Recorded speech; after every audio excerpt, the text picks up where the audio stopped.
Assalamualaikum warahmatullahi wabarakatuh. Perkenalkan, nama saya Andevri Nasution. Saya akan menjelaskan materi tentang tantangan modernisasi dalam Islam. Yang pertama yaitu Islam dalam menghadapi masalah tantangan modernisasi. Modernisasi selalu terkait dengan liberalisme dan hak manusia atau hak asasi manusia.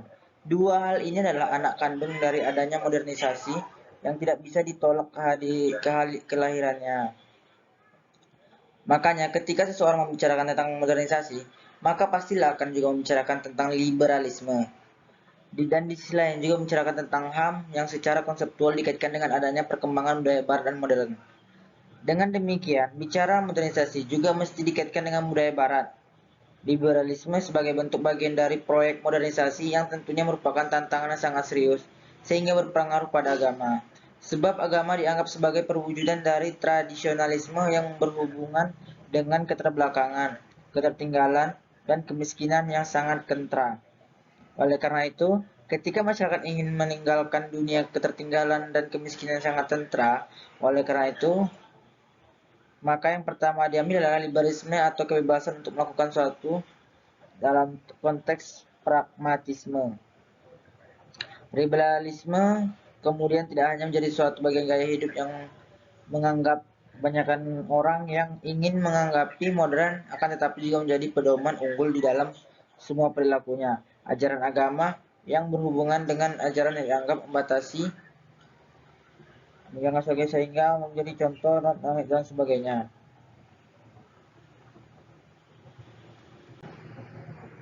Dua, konsep Islam berkaitan tentang iptek ekonomi, politik, dan pendidikan. Kata ilmu diambil dari bahasa Arab.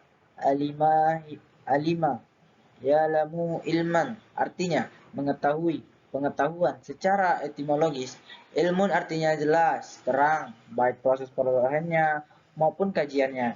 Kata ilmun dalam Al-Quran diungkap sebanyak 854 kali. Kata ini digunakan untuk mengetahui objek, pengetahuan, dan proses untuk mendapatkan, sehingga diperoleh suatu bentuk kejelasan pengetahuan diperoleh manusia dengan cara memperdayakan panca indera terhadap segala objek. Dengan demikian, pengetahuan adalah sesuatu yang diketahui manusia melalui tangkapan panca indera dan liyati al-qalb.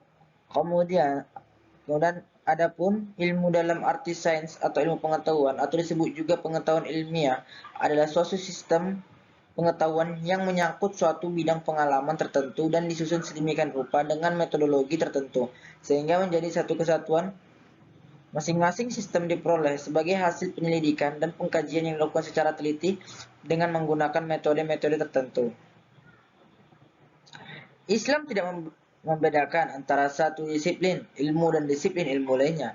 Semua disiplin ilmu tanpa dipandang penting dan mulia di sisi Allah. Demikian juga, mulialah orang yang mempelajari, menguasai, dan mengembangkannya. Orang yang menguasai disiplin disebut alim, jamak ulama, yang berilmu oleh Allah Subhanahu wa taala akan dianugerai kedudukan istimewa. Perhatikan firman Allah sebagai berikut, yang artinya, hai orang-orang yang beriman, apabila dikatakan kepadamu, berlapang-lapanglah kamu dalam majelis, maka lapangkanlah, niscaya Allah memberikan kelapangan untukmu.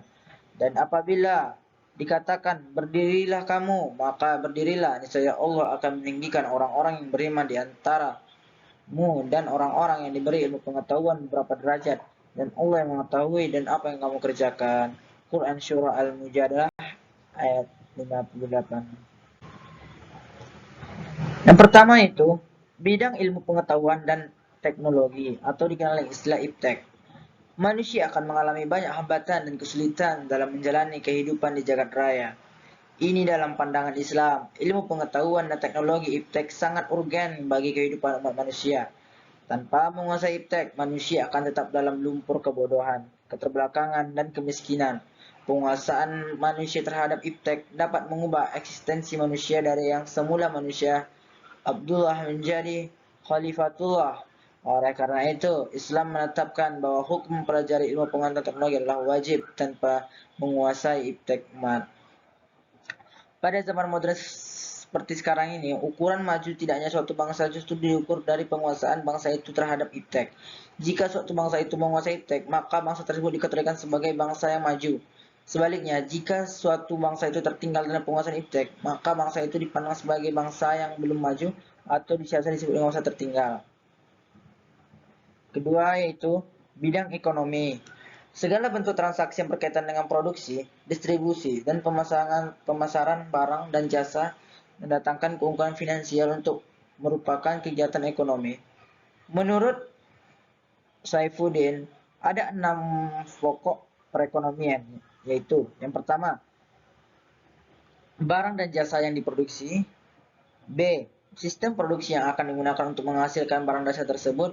C. Sistem distribusi yang berlaku di antara para pelaku ekonomi. D. Efisiensi dalam menggunakan faktor-faktor produksi.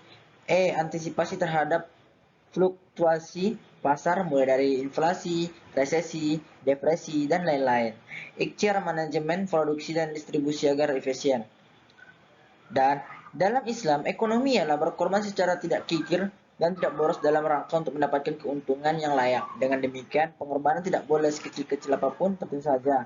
Melainkan pengorbanan yang tepat harus dengan keperluan sesungguhnya sehingga mutu produk dapat terjamin.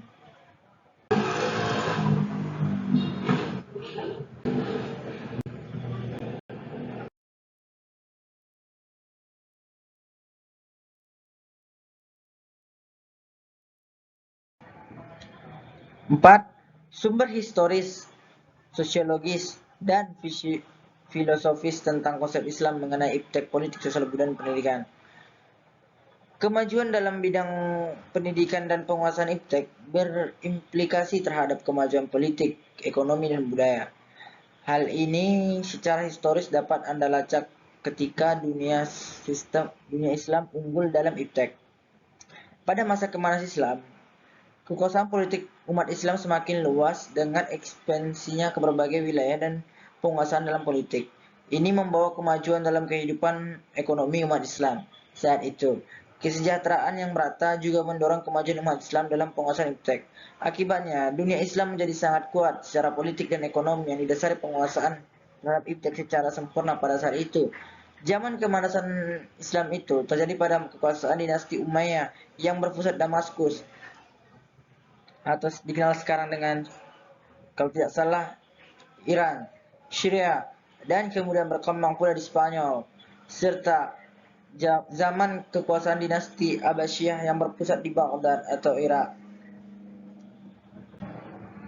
5. Esensi dan urgensi pemahaman Islam dalam menghadapi tantangan modernisasi.